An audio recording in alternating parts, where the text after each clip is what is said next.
So hey everyone, welcome back to the quick and very interesting tutorial. Where in this quick tutorial, I'm going to show you how you can check if your website is using an outdated library or not.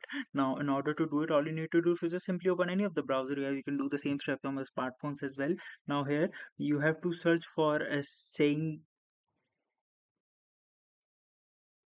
snake.io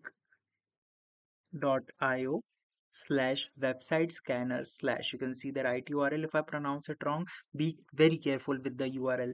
Now once you go over there, all you need to do is just simply click on this option of start for free, or just simply come back right here. Now here you're gonna see all you need to do is just simply sign up and create a free account that you want. And once you do it, all you need to do is just simply paste your website link, and here you're gonna see it performs multiple checks on your site and gives you a detailed report about all the libraries, all the security patches that you have. Alright, so that's it for this tutorial. I hope this video will be helpful for you. Make sure to hit the like button and subscribe button for more such helpful and interesting tutorials. See you in the next one. Take care.